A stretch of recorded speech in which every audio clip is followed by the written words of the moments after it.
you and me. We used to be together every day together, always. I really feel that I'm losing my best friend. I can't believe this could be the end. It looks as though don't let go, and it's real, I don't want you to know. Don't speak, I know what you're saying, so please stop explaining. Don't tell me 'cause it hurts. Don't speak, I know what you're thinking. I don't need no reason. Don't tell me 'cause it hurts. Na na na na na, na na na na na. Don't tell me 'cause it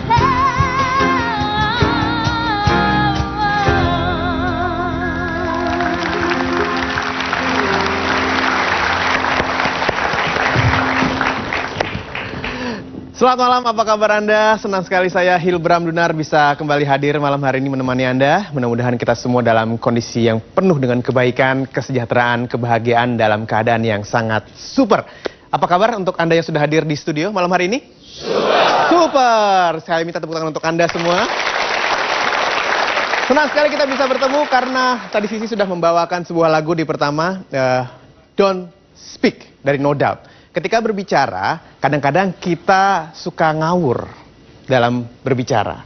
Sehingga lebih baik tidak berbicara dibanding berbicara. Kadang-kadang malah lebih parah. Kita berbicara tidak hanya mengeluarkan kata-kata yang ada artinya, tapi hanya berupa sebuah alasan. Nah, itu yang akan dibahas pada kesempatan kali ini di Mario Teguh Golden Ways, berbicara mengenai Master of Alasan. Sama dengan Anda, saya juga sangat penasaran ingin mengetahui apa yang dimaksud oleh Pak Mario dengan Master of Alasan. Langsung saja kita sambut Bapak Mario Teguh.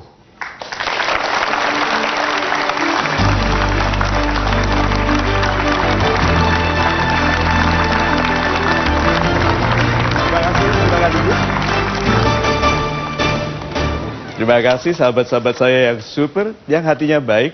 Apa kabar? Super. Selamat malam, Assalamualaikum warahmatullahi wabarakatuh. Salam sejahtera bagi kita semua, dan malam ini kita bertemu lagi dalam program yang cantik, Master of Alasan. Nama ini diberikan oleh istri saya, Ibu Lina, kepada saya karena saya selalu ngeyel dalam banyak hal. Pertama kali memang Master of Alasan itu lucu. Selalu berkenaan dengan menghindari melakukan sesuatu yang penting atau yang harus. Tidak apa, selama tidak meningkat kelas menjadi Professor of Alasan. Nah, orang-orang yang suka menunda melakukan yang baik, karena semua penundaan yang tidak disukai orang itu sebetulnya adalah menunda melakukan yang baik. Padahal kita mencapai kebaikan, menjadi dan mendapatkan hadiah karena kebaikan, itu karena melakukan. Sehingga orang yang menunda kebaikan sebetulnya menunda kebaikan bagi hidupnya. Nah, semakin ahli kita menunda, semakin ahli kita memperkecil kehidupan kita sendiri. Itu bahasan kita malam ini. Mudah-mudahan Anda bisa menikmatinya bersama keluarga dimanapun Anda berada. Gitu. Ya. Saya mulai dari pertanyaan dari saya, boleh Pak Mario? Pak Mario berkata mengenai menunda akan memperkecil keberadaan kita. Memperkecil menjadi seperti apa sih Pak, kalau boleh tahu? Oke, orang menunda itu selalu menyukai sesuatu yang tidak lebih penting daripada yang harus dilakukannya. Seperti belajar, ya. Belajar. Berapa banyak siswa dan mahasiswa yang selama sekolah dan kuliah hidupnya deg-degan. Khawatir, gitu, mimpinya mimpi buruk terus tentang ulangan yang dia belum siap, gitu toh. Karena menunda belajar. Nah, kita, Mas Hilbram, menunda belajar, menunda bekerja, menunda minta maaf, menunda memuji, menunda membayar, itu karena kita merasa bahwa menunda itu lebih baik, tidak melakukan lebih baik daripada melakukan. Sehingga sebetulnya orang-orang yang menunda ini supaya tidak bersalah, memberitahu itu tidak apa-apa. Contohnya saja, berapa banyak pria yang ukuran ikat pinggangnya sudah tambah, gitu? Lalu dia berjanji, besok aku lari pagi. Lalu waktu bangun pagi dia lihat, wah mendung. Gitu? Ya, tidak. Besoknya dia sudah bangun, dia lihat, istrinya bilang gak mendung, enggak, tapi ada anjing. Gitu?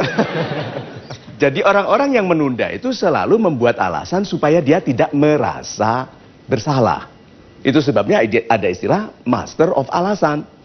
Dia pandai sekali membuat alasan supaya dia tidak merasa bersalah. Dan demikian pandainya sampai dia pun tidak tahu ditipu oleh dirinya sendiri. Itu Mas. Terima kasih Pak Mario. Berbagai macam pertanyaan sudah saya tersimpan di kepala saya, tapi saya keluarkan satu persatu dalam waktunya nanti karena saya langsung akan kasih kesempatan kepada sahabat super di studio yang ingin bertanya. Boleh Anda angkat tangan Anda yang ingin bertanya? Boleh Bapak yang di depan? Pak. Perkenalkan, saya Tangguh dari Bekasi. Yes Pak Tangguh. Yang saya ingin tanyakan, terkadang dalam menjalani kehidupan, ada kondisi di mana kita merasa bahwa ada alasan logis yang memang akan baik apabila dilaksanakan. Yang ingin saya tanyakan adalah, adakah tools atau parameter untuk mengetahui bahwa alasan ini baik atau tidak agar kehidupan kita tetap menjadi kehidupan yang besar? Terima kasih. Assalamualaikum. Waalaikumsalam warahmatullahi wabarakatuh. Orang menunda itu, Pak, logikanya, kalau kita mau mengalahkan semua logika penipuan diri sendiri, itu logika dari mengapa orang menunda itu selalu karena dua hal. Satu, itu ingin sempurna. Kedua, takut resiko. Ini saja, pegang logikanya ini. Dua. Mas Ilbram, sekarang saya tanya ke Mas Ilbram.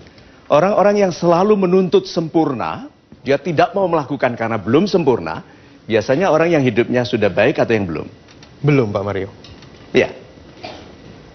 Yang banyak alasan untuk tidak melakukan itu orang-orang yang sudah berhasil atau yang belum biasanya? Belum. Yang belum. Alasan kenapa dia belum berhasil karena itu. Karena menunggu semuanya sempurna. Logikanya adalah kalau kita itu melakukan sebelum siap, kita itu membangun kesiapan sambil melakukan. Jadi kalau gitu, hentikan keinginan untuk sempurna. Mencari sahabat. Kalau Anda mencari sahabat tanpa cacat, Anda tidak pernah punya sahabat. Jadi kalau begitu, yuk hindari kecenderungan untuk sempurna. Walaupun sebetulnya kita menuju ke sana, tapi tidak mungkin karena kesempurnaan hanyalah milik Tuhan. Yang kedua adalah resiko. Resiko terbesar dari menunda adalah menyesal. Karena yang membuat kita menyesal itu bukan yang kita lakukan loh ya. Yang kita lakukan lalu salah, apa yang kita lakukan setelah itu? Minta maaf. Kalau yang tidak dilakukan, bagaimana caranya? Berapa banyak orang di ruangan ini yang sebetulnya menyesal mengenai yang tidak dilakukannya? Duh, seandainya dulu, gitu kan? Dia sekarang kaya, gitu. Aku dulu tolak-tolak, gitu. Coba. Ya toh? Jadi logikanya adalah bersegeralah, berhenti menuntut kesempurnaan, jangan takut resiko karena itu wajar. Nanti mengenai resiko kita bahas lebih lanjut. Itu Mas. Ya, terima kasih Pak Mario. Saya percaya Anda juga sudah siap dengan berbagai macam pertanyaan. Mudah-mudahan pertanyaan Anda yang menyaksikan acara ini dimanapun Anda berada terwakili oleh saya ataupun oleh sahabat super yang sudah hadir di studio. Karena tentunya kami akan segera kembali. Anda jangan kemana-mana, tetap di Mario Teguh Golden Ways. Di keluarga, dengan istri, dengan atasan, semangati orang untuk lebih banyak menyampaikan kebaikan. Ini tadi yang lebih ngeyel saya.